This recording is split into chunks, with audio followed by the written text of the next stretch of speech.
Hi BookTube, and welcome to my Friday Reads video. So I finished 2 books. There's the ongoing month-long buddy read of another, and I started one more. So the first book I completed, Denis Johnson's Angels.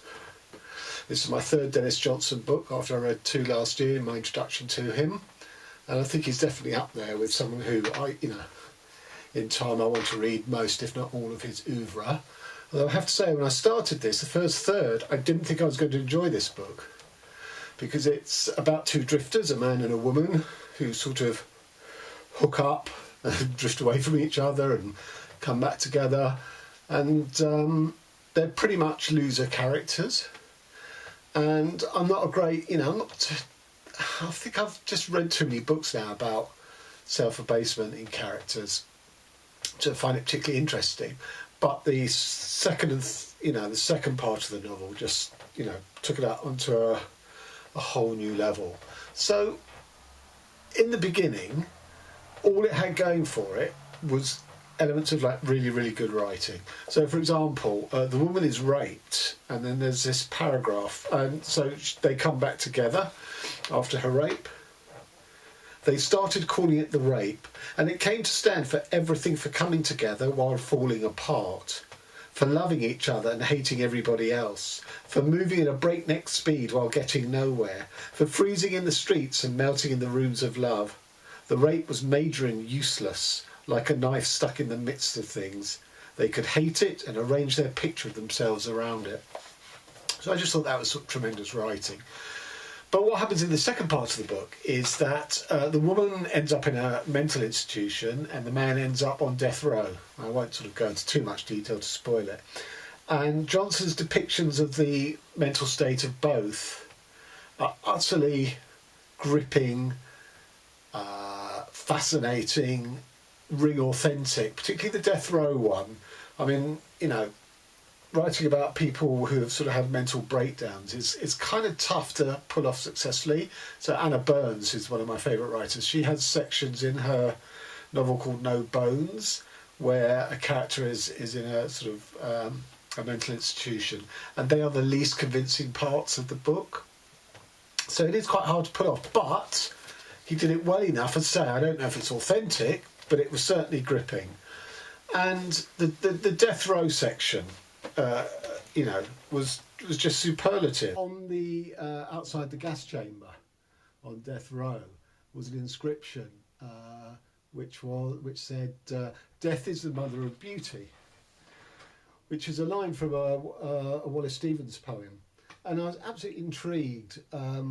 It's quite, it's not unknown for authors to quote other authors in their books, but I wondered if that was true, and I went online. Admittedly, I can't say this is 100% sort of exhaustive, but I couldn't see any evidence that was indeed etched outside a gas chamber. I mean, obviously, I don't think gas chambers are used at all in any state that still does executions. I think they're sort of lethal injections.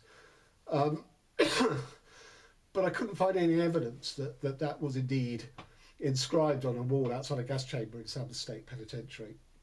So I was absolutely fascinated with the creative decision and the imagination to take a line out of Wallace Stevens' poem, which is a poem about, it's almost a sort of a romantic notion of that whole poem of sort of death in nature, making, revealing the true beauty of existence and life. But just degrading it by putting it outside a gas chamber of man's inhumanity to man. I just thought it was brilliant. And again, I think Angels was Johnson's first novel, debut novel. And, at that stage already, to be able to pull off a sort of a coup like that just fills me with awe. So yeah, Denis Johnson's the man.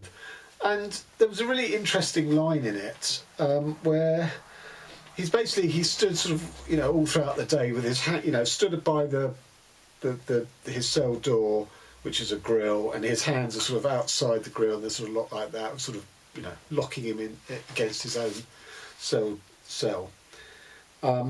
He didn't want to lie down because on his back he was defenceless against his thoughts.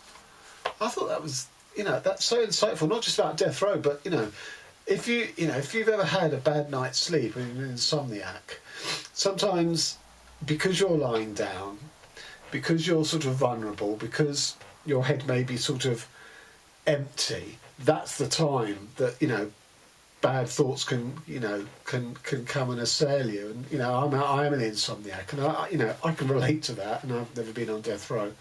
So in the end, I really enjoyed this book. You know, as I say, so the first time I thought, this is going to be a 3-star. It does have good writing in parts, but I wasn't very interested. Then, as it sort of swung into gear, it was an absolute, took it right up to 4 stars, bordering on 5. But so 4-star read for me, and I've since ordered 2 more Denis Johnson. As I say, I'm pretty sure I'm going to read most of his oeuvre. The other book I read this week is a book of poetry. This is called Fairy Rock, a crime novel in verse by Stephen Watt. And this is the 6th collection of poetry I read in the last 2 months. And they, I don't read a lot of poetry normally, but I've been on a real jag of really good poetry writing. This and this called Surge by J. Bernard, and the Deaf Republic by an American poet with a Russian-sounding name. Forgive me, I can't remember. Danny Smith, Don't Call Us Dead. Heimrad Backer's sort of concrete poetry collection called Transcript. And Christian Bock's also concrete poetry collection called Crystallography. I mean, they've just sort of blown me out of the water, but I particularly want to talk about these two. I read this just before the turn of the new year, and I reviewed it on Goodreads. Just because of its timing, I didn't put it out in a BookTube video, but I'll briefly talk about it here because they're both British writers, and in some ways they're very political. And it strikes me that, the British novel is just a desert when it comes to political writing. Last week, my 2 Friday read novels were both political books, and none of them were by British writers, to be fair. Well, they couldn't have been because they were political novels, and British writers just don't do that. And I talked about the problems of the political novel. And, maybe there are some sort of structural reasons why it's really hard to write a good political novel. But in poetry, particularly in British poetry, I know less about American contemporary poetry, but in contemporary British poetry, this is where political writing is going on. So in Surge, in the early 1980s, there was a house fire at a party in a inner city flat in London, in an area called Deptford, which is mainly made up of Afro-Caribbean residents, and it was a racist attack. It was never really properly investigated. As far as I know, no one's ever been charged with it. 13 people, mainly kids, at a birthday party, teenagers, burnt to death. And this book is inspired by that event, which is really interesting because it's a whole generation later. So I don't know if this poet was a relative of someone who died in the fire or whatever. And it is inspired by that. And there's a lot of really, really good emotive poetry about that. My favourite was where it's linked to the Grenfell Tower fire, which happened in 2016. Again, the sort of the forgotten, the ignored, sort of recent migrants to London were all in this sort of tower block. The local council basically did nothing for them. It didn't have sprinklers. The cladding was highly flammable. And when it went up, I think there were 80 odd people died in that fire. So we haven't moved on in 30 years, really, for the people at the bottom of the pyramid, because the authorities have no interest in their lives. And the poem on the Grenfell fire in here is superb. He is of Caribbean. I say he. Sorry, they are of Caribbean extraction. And there's some poems in Jamaican patois here, which are very effective if you read them aloud.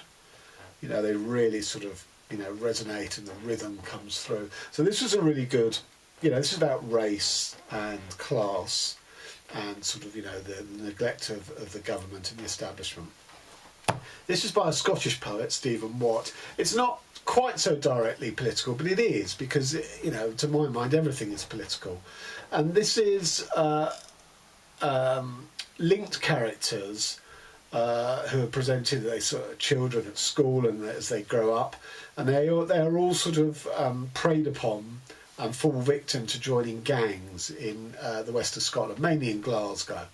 But the nature of gangs up there is it's not just a territorially defined gang. There's also religious divides, sectarian divides because of the politics of Northern Ireland, which play very big in Glasgow, and football club divides. There's these sort of all these other factors feeding into it, and they all come through here.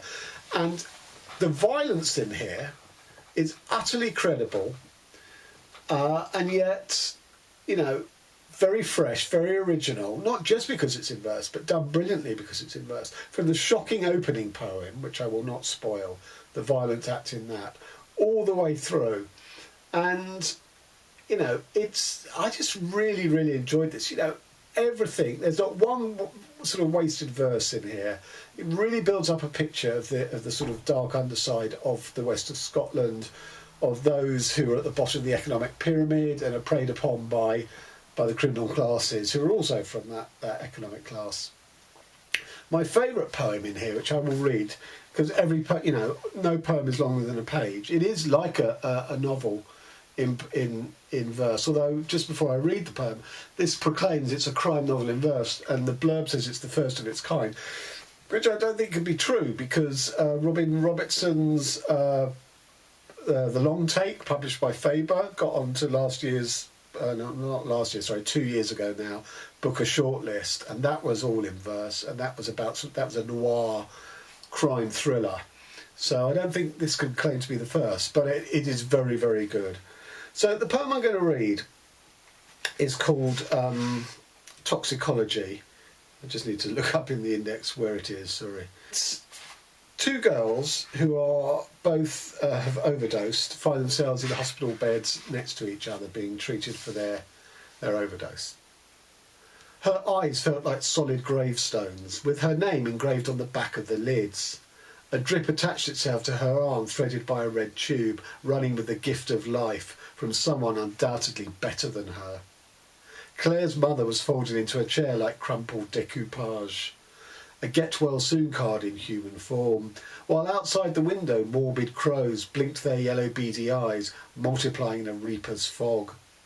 In the bed next to her, the blue girls disconnected by nurses, while doctors scribbling in clipboards pursed talented foreign lips at the questions which intruding police officers were asking.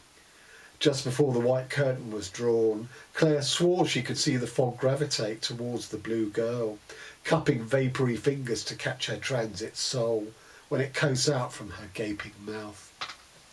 So what I liked about that, and what I found so good about this book, it starts off with a real sort of emotional punch to the stomach, A drip attached itself to her arm, threaded by a red tube running with the gift of life, i.e. blood, from someone undoubtedly better than her. So someone has donated blood to the hospital and she's getting this transfusion, but she, she just sees that someone has given this gift and what a waste it is by giving it to her. She doesn't deserve it. So there's that emotional punch.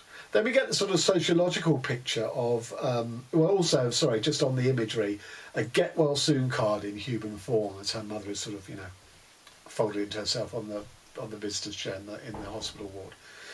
But then we get the sort of the sociological side of it. While doctors scribbling in clipboards pursed talented foreign lips at the questions. So this idea of how the British NHS, which has become a huge debating point around the whole Brexit talk, is basically entirely run, not the managers, but on the hospital floors, is run by migrants, both doctors, nurses, porters, orderlies, everything. No sort of, homegrown Brit, as it were. Well, I can't say no, but the minority of homegrown Brits don't want to do these jobs, and we're utterly reliant on our migrants who we are busily rejecting through Brexit. And then we come to the bit about the sort of transmigrating soul.